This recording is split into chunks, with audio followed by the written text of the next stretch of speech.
Happy Monday, everybody. Welcome to the Brownwood Lions Coaches Show here on KOXC. I am Derek Stuckley, along with Brownwood Lions head football coach, athletic director Samuel Burnett. The playoffs are here. It's by-district week.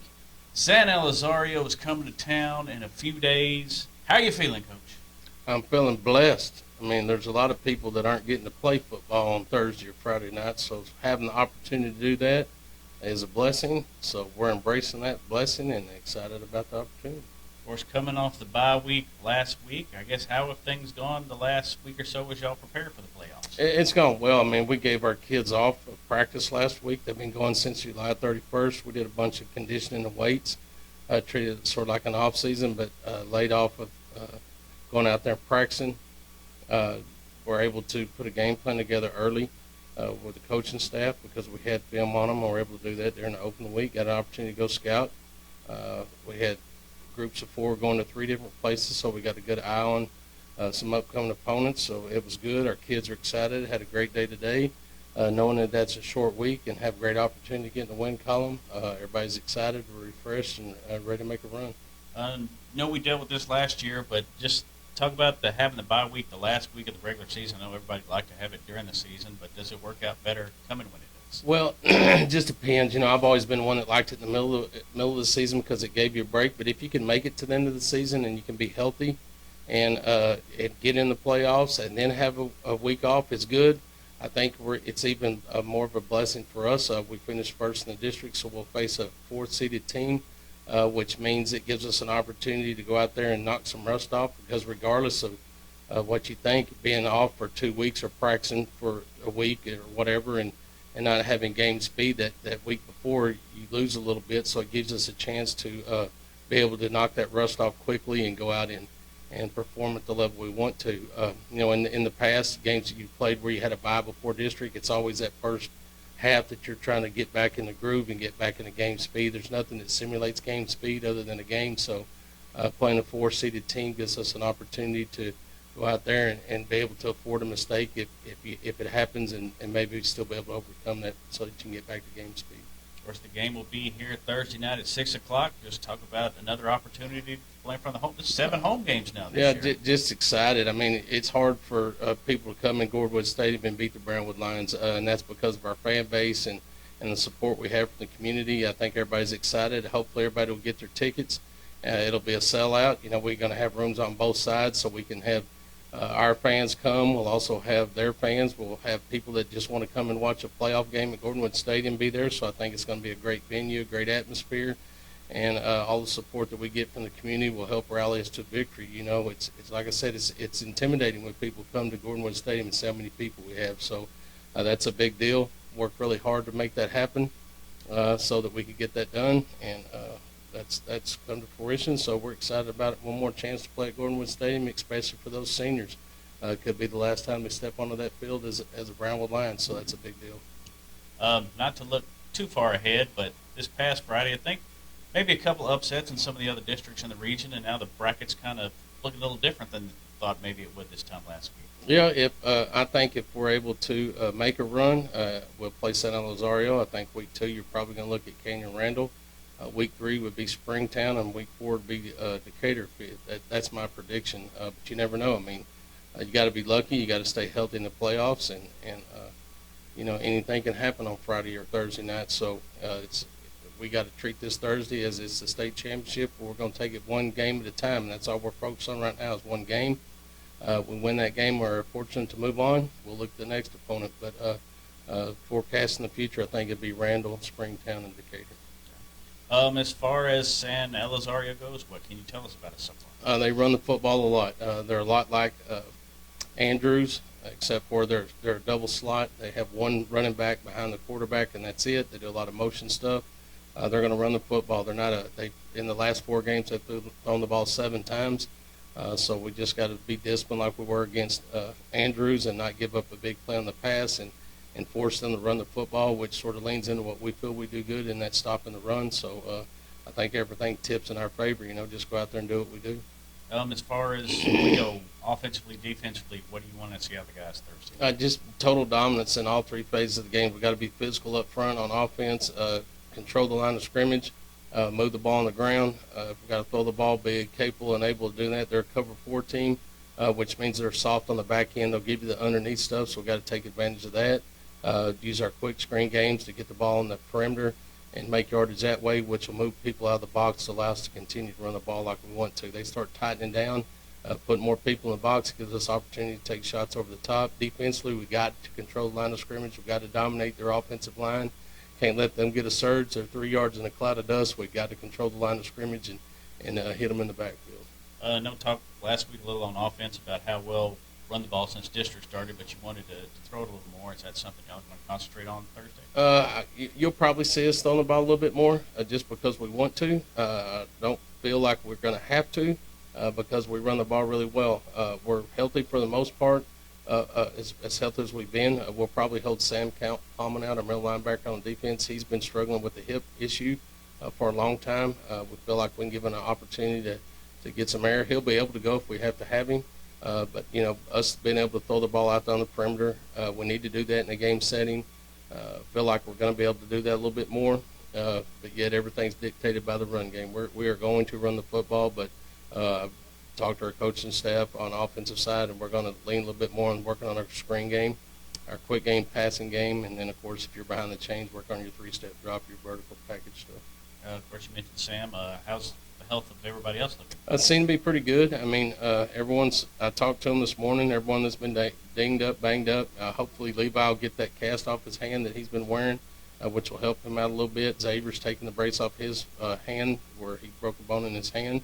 So we're good there. Other than Sam, I think we're fine. And like I said, Sam could play. He's played all year long with that. But if we have a chance to give him a break, he's going to probably won't start the game at this point, but like I said, if we have to have him, we sure can put him in there. But if we can give him another week's rest on that hip, it'll be good for him and for the future. Ticket sale situation, what's that? You can get tickets at Lisa's office, 9 to 12, 1 to 4, Monday, Tuesday, and Wednesday, and then Thursday will be 9 to 12. They're $8 for reserve seats. They're $5 for general admission for adults, $3 for students for general admission. If you buy tickets at the game, it'll be $8 for any ticket. So I would recommend you get your tickets early, but you can get them at the game, and that'll be cash or tickets.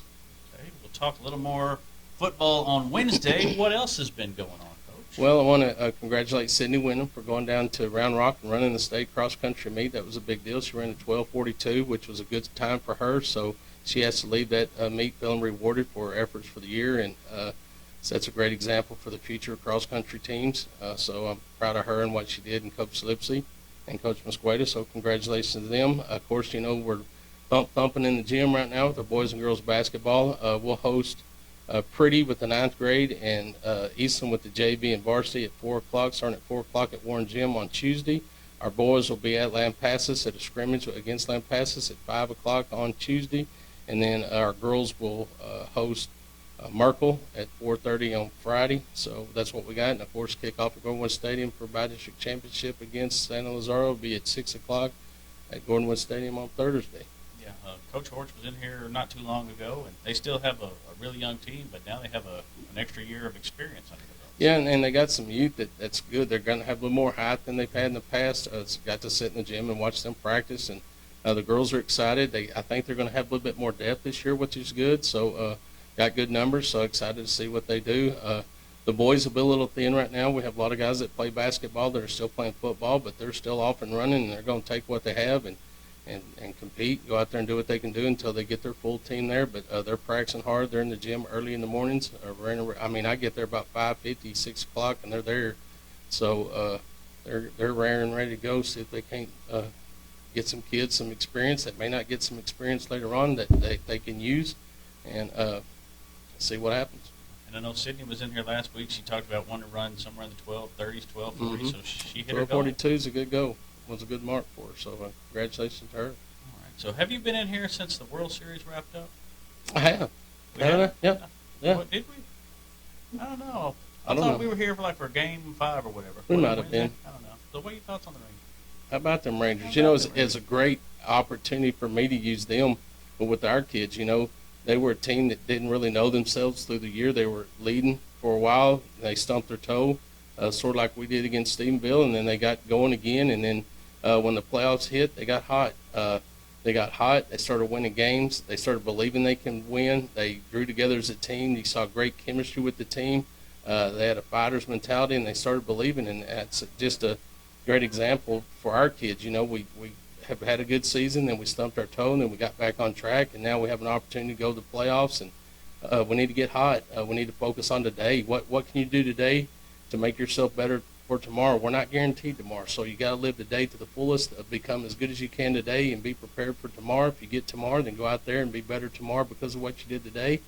We have a game on Thursday, and that's all we're worried about. It's one game at a time. You can't look at the big pie. You got to take pieces of that pie and eat them, one bite at a time, and that's what we're trying to do. We got a team coming in from El Paso that is going to do everything in their power to win. And we got to take away the will to win and do what we got to do before Thursday to get prepared to do that. So it's one bite at a time. We've taken a piece of pie out of the container, and we're chewing on it. So here we go. We're ready to go. Let's get hot and let's get rolling. Let's believe and know that we've earned the right and deserve the right to go play at AT&T Stadium, and that's our goal. There you go. Yeah, definitely use the Rangers as an example and not the Dallas Cowboys. That's right, boy. That was a speaking of the Texas Longhorns, boy, they put their foot in their mouth about the third quarter, right. Didn't they? 27-7 and almost got beat. Lord have mercy. It's hard to blow a 20-point lead in 2 minutes, but they did it. I try not to do much judging of coaches and their decisions, but I think if I was at Kansas State, I'd have kicked a field goal right then instead of trying to go for it on 4th and 4. Texas was definitely struggling moving the ball. Yes, they were. I'm not going to complain. I appreciate what the Kansas State coach did. Yeah, A&M had an opportunity to win that game and got a field goal block. So if the Lions win, that's always a big deal. That gets my weekend going. And then if Texas and A&M will get some wins, or TCU or Tech, they wind up playing each other, and Tech won that game. But people get mad at me, but I root for all Texas teams. Whoever has the highest ranking, I'd like to see someone in the NCAA playoffs. And if it's Texas, it's Texas. If it's A&M or TCU or Tech or Baylor or whoever it may be, I'm going to root for them. So I like it when they all win. But we got 1 of 3, and then the Cowboys, they didn't do too much. But how about those Oklahoma Sooners? Yeah. How about that? I'm not an OU fan. I'll be clear about that. Yeah, that's not hurt my feelings. Not mine at all. Did you catch any of the Houston Texans game? I did. I sure did. They had a replacement kicker, didn't they? They did. That was something to see, wasn't They it? did. Had a position player going to kick a field goal or kick an extra point, which is basically a field goal. They kick it from the 30 or wherever they kick it from, 30-yard field goal, and then had some good kickoffs too. So pretty impressive. His stock just went up. And not bad quarterback play either. No, sure wasn't. That guy's he's pretty good. I didn't like him when he was at Ohio State because I don't like the Buckeyes, but he's a pretty good quarterback. Well, a lot of close games this weekend. Let's hope the Lions game isn't as close Thursday night. We can handle business, take care of business. But anything else we need to talk about today? Well, I'll just thank those that make this show possible. Excuse me. Auto Glass Magic, Bruner Auto Group, Syntex Body and Paint, Syntex Equipment Sales, Citizens National Bank, Dan Hill Containers, Dr. Bon Young, Dr. Pepper Bottling Company, Edward Jones Investments, Hendrick Medical, Howie Enterprises, Humphrey Pete's, Heartland Funeral Home, Landmark Admin, MC Bank, Painter & Johnson Associates, Smith & Sharp Agency, Sonic Drive-In, Stanley Chrysler, Texas Bank, Weldon Wilson Electric, Western Bank, and Willie's Teeth. All right. I did forget the NASCAR report. Oh, Stars guy came in second, bless his heart. Well, But Ryan Blaney did win his first championship, so congratulations to him. It was a pretty dominant race by those top 3. I mean, it was a good race, but Blaney just sort of had a better car at the end. But he had a better car all day. He did. There's no doubt. Yeah, I thought 24 had the best car for a while, William Byron. But Blaney took over. He struggled early in the race, but took over late and was dominant. So congratulations to him. That's a big deal. And the only car that spun out in the circle the whole race. Who was it, Coach? That would have been the Watermelon Man. No. Oh, spun out the whole race? Yeah, actually spun his car around and caused the caution. Will that be Kyle Busch? Yeah, it would be Kyle Busch. I quit watching Kyle Busch. That's 2 wins in a row, 2 championships in a row for Penske Racing. So I think I'm going to have to reevaluate my driver situation. I may opt out and get a contract with a new driver for the 2024 season. So You probably should. all right. Well, I have no idea what they're talking about, but we'll be back Wednesday to talk more playoff football here on the Brownwood Lions Coaches Show on KOXE, KOXE.com, the KOXE app, and the KOXE Facebook pages. Have a great day, Brownwood.